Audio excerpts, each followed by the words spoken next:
പ്രവർത്തിക്കാതെ തുരുമ്പെടുത്ത് കുറേ നാളായി ഉപേക്ഷിക്കപ്പെട്ട നിലയിലൊക്കെ കിടക്കുന്ന അടങ്ങാൻ ബുദ്ധിമുട്ടുള്ള ഭാരം തോന്നിക്കുന്ന തരത്തിലുള്ള മെഷീനുകൾ മൊത്തത്തിൽ അഴിച്ച് അതിൻ്റെ എല്ലാ ഭാഗങ്ങളും അഴിച്ച് വേർതിരിച്ച് അതിൽ തുരുമ്പും അഴുക്കുമെല്ലാം നീക്കി റീസെറ്റ് ചെയ്ത് അലൈൻ ചെയ്തെടുക്കുന്ന മൊത്തത്തിലുള്ള പ്രക്രിയയ്ക്കാണ് സർവീസിംഗ് എന്ന് പറയുന്നത്. ഓവർ ഓൾ സർവീസിംഗ് എന്നത് ലോപിച്ച് ഓവറോളിംഗ് എന്നും ഇപ്പോൾ പറയപ്പെടുന്നു. പലർക്കും അറിയില്ല ഈ സർവീസിംഗ് എന്നത് എന്താണെന്ന്. റിപ്പയറിംഗ്, സർവീസിംഗ്, ഇത് രണ്ടും തമ്മിൽ ഒത്തിരി വ്യത്യാസമുണ്ട്. നമ്മൾ സ്ഥിരമായി ഉപയോഗിച്ചുകൊണ്ടിരിക്കുന്ന ഒരു മെഷീനിൽ ഏതെങ്കിലും ഒരു ഭാഗത്തുണ്ടാകുന്ന ഒരു പ്രശ്നം, സ്പെയർ പാർട്സ് പോയതോ സ്ക്രൂ അഴിഞ്ഞതോ അലൈൻമെൻറ്റ് മാറിയതോ അങ്ങനെ പെട്ടെന്നുണ്ടാകുന്ന ഒരു പ്രശ്നത്തെ പരിഹരിക്കുന്ന പ്രക്രിയയാണ് റിപ്പയറിംഗ്. അതേസമയം സർവീസിംഗ് എന്നത് ഞാനിപ്പോൾ പറഞ്ഞു കഴിഞ്ഞു.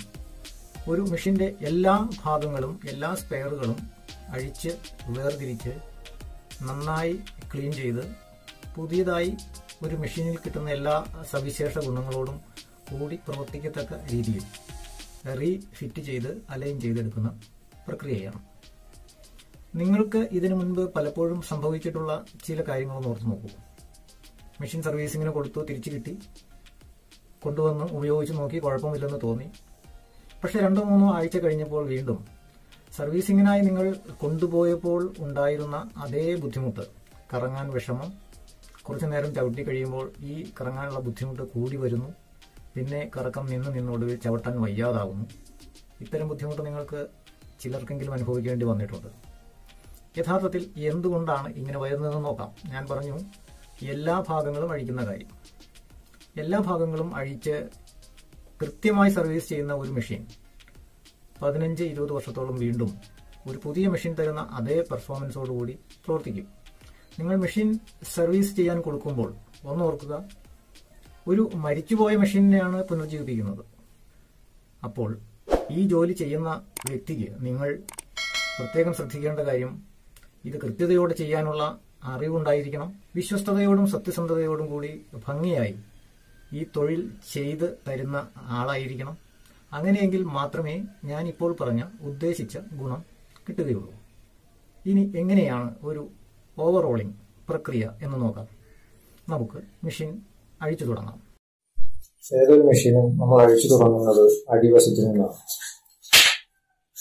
സാധാരണ ഇതിൽ അഴിക്കാനുള്ളത് 14-15 എന്ന സ്പാനർ കൊണ്ടും 10-11 എന്ന സ്പാനർ കൊണ്ടും അഴിക്കാവുന്ന ഭാഗങ്ങളാണ് ഉള്ളത്.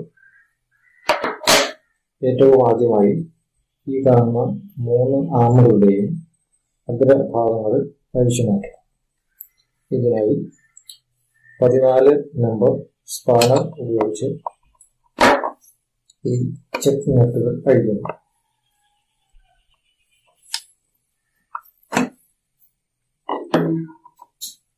ശേഷം സ്ക്രൂ ഡ്രൈവർ ഉപയോഗിച്ച് ബാക്കി റിലീസ് ചെയ്യാം.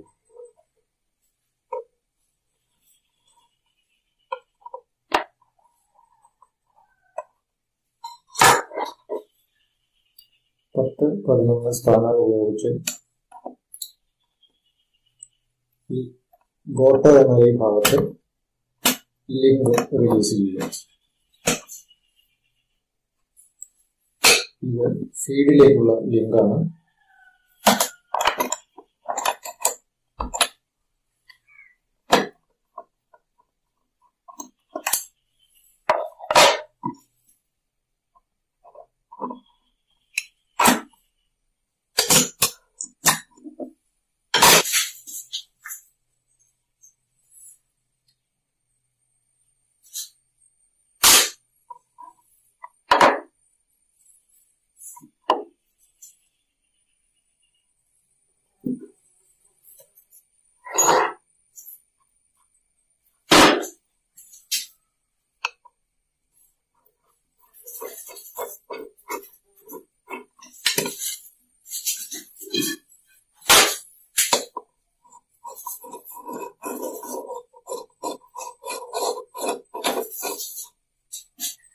ബോൾട്ടിന്റെ പ്രത്യേകത ശ്രദ്ധിക്കുന്നു. തുമ്പ് കോൺ ഷേപ്പിൽ ക്രമീകരിച്ചിരിക്കുന്നു. ഇത് ഒരു പിവറ്റ് ബോൾട്ട് ആണ്. ഒരു ചെക്ക് നട്ടോടുകൂടി ഈ പിരിയുടെ ബാക്കി ഭാഗം ബോഡിയിൽ ത്രെഡ് ചെയ്തിട്ടുണ്ട്.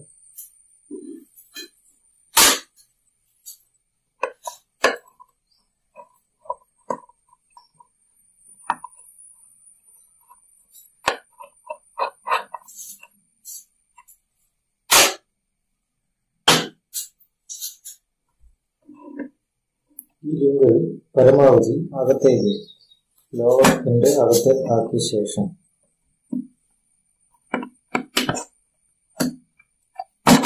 ഇങ്ങനെ ഇതിനെ ഊരിയെടുക്കാം. ബോട്ടം എന്നറിയപ്പെടുന്ന ഈ ഭാഗത്ത് രണ്ട് പ്രധാന ഭാഗങ്ങളാണുള്ളത്. ഒന്ന് ക്യാം, ഇതൊന്ന് ഫോർക്ക്. ഈ രണ്ട് ഭാഗങ്ങളും ചേർന്ന് ഈ സ്പെയറിനെ നമ്മൾ അറിയപ്പെടുന്നത് എക്സെൻട്രിക് ക്യാം ആൻഡ് ഫോർക്ക് എന്നാണ്. ക്യാം ഫോർക്ക് ഒരുമിച്ച് ചേർന്നിരിക്കുന്ന സ്പെയർ. ഒരു സാധാരണ രീതിയിൽ ഇത് അറിയപ്പെടുന്നത് ഗോട്ടോ എന്നാണ്.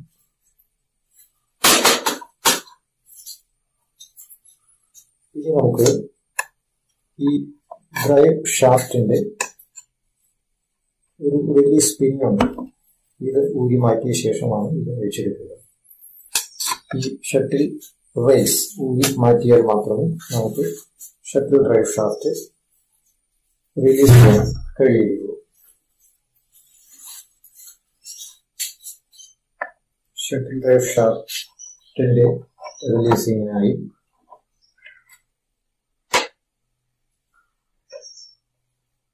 ഈ രണ്ട് സ്ക്രൂകൾ ഊരി മാറ്റി ഷട്ടിൽ റേസ് ഇവിടെ നിന്ന് മാറ്റേണ്ടത്.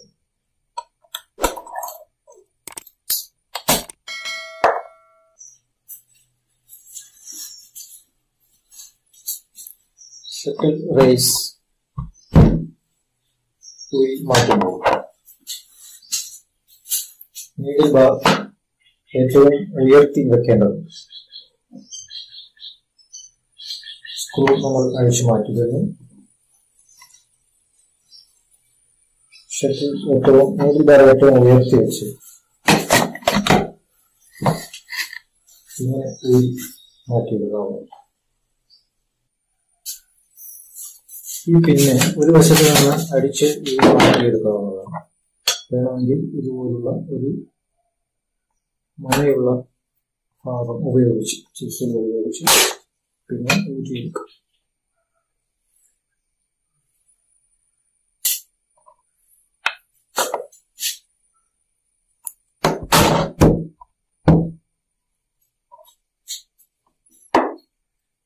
Shuttle drive shaft link release ചെയ്യാൻ 8 mm വണ്ണമുള്ള ഒരു കമ്പി ഉപയോഗിച്ച് ഹാമർ വഴി ഊരിയെടുക്കുക.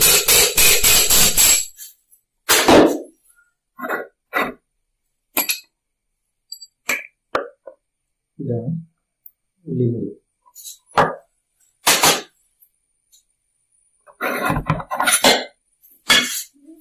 Shuttle drive shaft. ഇതിനൊരു സ്പ്രിംഗ് ഉറപ്പിച്ചിട്ടുണ്ട്. പോള, ഷട്ടിൽ പോള എന്ന് നമ്മൾ സാധാരണ ഇതിന് വിളിക്കും. നൂലിന്റെ കടന്നുപോക്ക് സുഗമമാക്കാനായി ഉറപ്പിച്ചിരിക്കുന്ന പോള.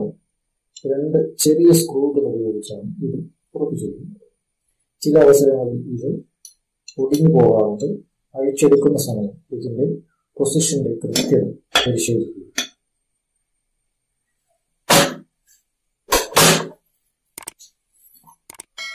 ഇനി ഫീഡ് പോർഷൻ ആണ് അഴിച്ചെടുക്കുന്നത്. ഇങ്ങനെ ഫീഡിന്റെ ടോപ്പ് ലിങ്ക് ബോട്ടം ആണ് അഴിച്ചു മാറ്റാം.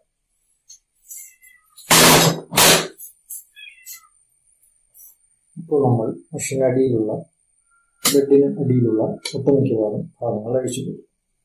ഇത് റിലീസ് ചെയ്യാനായി നമ്മൾ അഴിച്ചെടുത്ത കോൺ ബോൾട്ടുകൾ ഇനി അവശേഷിക്കുന്നുണ്ട്. ഇതുകൂടി നമുക്ക് അഴിച്ചു മാറ്റാം.